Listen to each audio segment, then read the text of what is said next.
Hey guys, I wanted to film this video real quick just to talk about diversifying and consolidating your cryptocurrency portfolio. Um, I'm not going to get too bogged down in the numbers, but I think there's a broader point to be made when it comes to how to consolidate and how to do it in a way that makes sense. So certainly when it comes to diversifying your portfolio, it makes sense. You don't want to have all your risks tied up in a single project. But by the same token, I think also you don't want to have all of your risks tied up in the same type of project either. So you may be invested in seven different portfolios, seven different projects, but if they're all smart contract platforms, then you're kind of defeating the purpose because it's possible that one type or one sector of cryptocurrency could fail or be outdone by some other different type of method that doesn't involve cryptocurrency. So that's important to keep in mind. When I look at my portfolio specifically, I noticed recently that I'm spread a little too thin.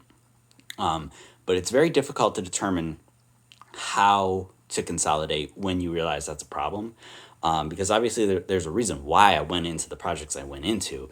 And it can be kind of cringeworthy getting rid of a certain project, getting rid of a certain coin because you don't, you don't necessarily know what that project's going to do, and you certainly don't want to miss out if it, quote unquote, goes to the moon.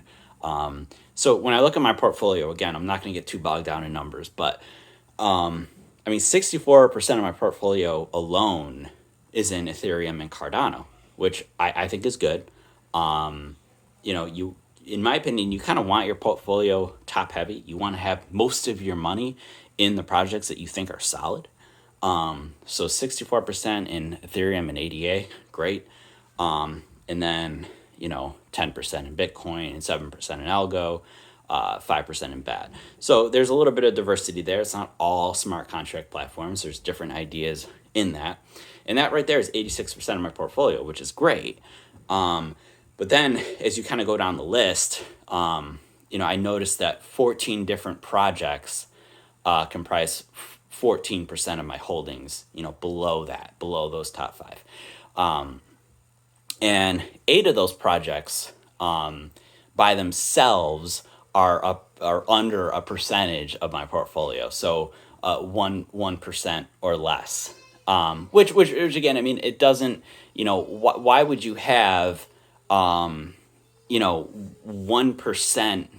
8 different projects a piece that are less than 1% of your portfolio? It really just doesn't make any sense.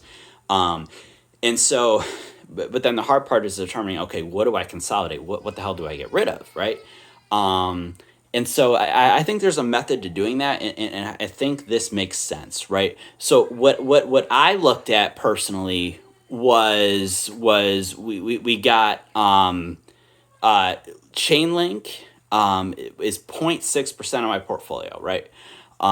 And that particular coin has a market cap of 11.7 billion. And right below that, I have NewCipher, which is 0.5% of my portfolio, which has a market cap of only 207 million. So you got a market cap of 207 million compared to 11.7 billion. It doesn't, you got to look at those two things. So think of it this way. So market cap doesn't necessarily refer to an amount of money in the system. It's not that simple. It's not that $11.7 billion have been invested directly into Chainlink. But what has happened is this. You got to think of it this way. In order for Chainlink to double, it would have to go from a market cap of 11.7 billion to approximately 22 billion. So that's a lot of money. That's a lot of money that it would take just for Chainlink to double in value. And because it's such a small percentage of my portfolio, you got to think that, wow, it takes all that money just to go from, I'll pull a number out, $500 to $1,000. It would take, 11 additional $1 billion of market cap just to double in that one project. That's a lot of money. So, why do I have, such a small amount of my investment in Chainlink when it would take so much to go up? Whereas these other high cap coins like Ethereum that has a $310 billion market cap, or ADA, Cardano, that has a $53 billion market cap, yeah, those also take a lot of money to double. Those also take a lot. However, I also have a lot of money in those. So, you know, that money is safer because there's a lot more money. And, you know, if it goes up, you know, by a smaller percentage, that's fine because I already have so much money in there that a smaller percentage is still a lot of money to me personally because again, I have so much money in there in the first place. So even a return of 15%, you know, is like, wow, great. And I understand it'll take a lot more to move that, to move those particular projects. That's fine. There's nothing wrong with that. Because, you know, I like that because I have more money in there. So I don't want it to move as fast. I don't want it to be as volatile. I know it will be because it's cryptocurrency, but it's safer because there's more money in there. And smaller returns still translate to a lot of money. You know, whereas you get down to, Chainlink, $11 billion, you know, obviously smaller compared to Ethereum and Cardano, but still, it takes a lot of money to double. You know, compared to something right below that, like I said, New Cipher, that only has a market cap of 207 million. Okay, that's peanuts compared to Chainlink, and certainly compared to Ethereum, it doesn't even exist.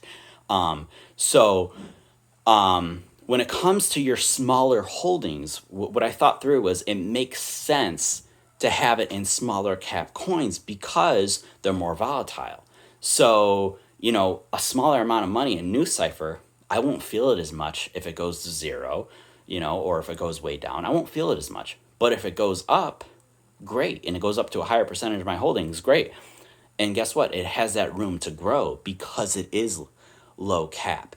So when you're looking at consolidating your portfolio, I think it makes sense to say, hey, look, I kind of want my higher market cap coins to be a higher percentage of my portfolio because it's safer. And then my lower cap coins, the lower percentage holding coins that I have, I kind of want those to be smaller cap. Because A, it doesn't make sense for it to be a high cap coin because why put your money in something, why put a small amount of money in something that isn't really going to move or would take a lot to move? Why put your money in that? You know, it just, great, you're probably going to maintain your holdings, great, but, you know, if it goes up, even if it doubles, that's probably not much money because it's only 0.5% of your portfolio. So great, it doubles. What does that really mean to you? You're better off having those smaller percentage holdings in lower cap coins because, okay, you with lower cap coins, you can turn a small amount of money into a large amount of money. That's the beauty of crypto. So when you're looking at the coins in your portfolio that are like 0.6, you know, 0.1, 1%, whatever, you want those to by and large be smaller cap coins because they can grow a lot more. And if you lose them, who cares? It was a percentage of your portfolio. So that's what I'm doing, right? I'm looking at what are these coins that I have like 0.6%, 3%. Like for example, Tezos is 0.3% of my portfolio. It has a $2.9 billion dollar market cap. Okay, you know, that's not too high, not too bad, but it's only 0.3%. You know, it would take, you know, another $3 billion in market cap just to double. I might as well reallocate that to something else, preferably to something that has a good APY, like Algorand, which also still has a relatively low market cap, around the same market cap, and is already so much of my holdings. I might as well move it into something like that that's going to get me a return. Now with Tezos, you can stake, but there's also a high inflation rate. So again, I'll be looking at definitely probably getting rid of, you know, Chainlink. That's to me, that's the perfect example. 0.6% of my portfolio, $11.7 billion market cap. Might as well reallocate that into something else, and get the staking rewards, something that I can get staking rewards. It just makes sense. New Cipher, it's fine where it's at, 0.5% of my portfolio, but it's got a $200 million market cap. That's nothing. Let's leave that there. Elastos, 0.4%, $41 million market cap. That's good right where it's at. It's small cap. You know, it's a small amount of money I'm gambling with. Leave it there. Why not? You know, so that's how I'm looking at it. Now, obviously, there's gray area, right? Because I think some of these Bitcoin legacy coins, these old school Bitcoin forks, I think they can still do a lot of damage despite their, you know, market caps being where they're at. For example, Litecoin at 11 billion, I think they can still do damage where they're at because of what they are, because of their association with Bitcoin, because of some of their more scalability and lower transaction fees. So I'm okay leaving some of those at like 1%, just because of what they are. And so, it's there's no hard and fast rule, but again, I think that I think you can think about this if you're trying to figure out how to consolidate your portfolio. My tip is simply this: write out all your holdings, associate a percentage point of what it is of your total holdings, each coin, and then write the market cap next to it. And if you see something at number 16 that has a market cap of 100 billion, probably move it. Make it a higher percentage of your portfolio, or get rid of it, one or the other. Reallocate it into something that you can earn staking rewards, something. But you don't want to have a high market cap coin at 0.5% of your portfolio. It just makes no sense. It just makes no sense. And, I think having that in mind can help you reallocate. Doing this little exercise helped me realize I can get rid of Tezos. I can reallocate that into something better. Maybe I put it into another low. Maybe I bolster the holdings of another small cap I have, or maybe I put it into a high cap coin. Either way, have it make more sense. It doesn't make sense to leave it where it's at. Same thing with Chainlink. Not saying I don't love Chainlink. I love it. But as a percentage of my total holdings, it makes no sense to have it where it's at right now. So unless I have, $10,000 laying around, there's really no reason for me to leave Chainlink in my portfolio. It just doesn't. Makes no sense. And so on and so forth. In doing this exercise, I identified, 3 different coins that I can reallocate. So it's a start. I still have 15 different coins that I would like to consolidate, but it's a start. Hope this helps.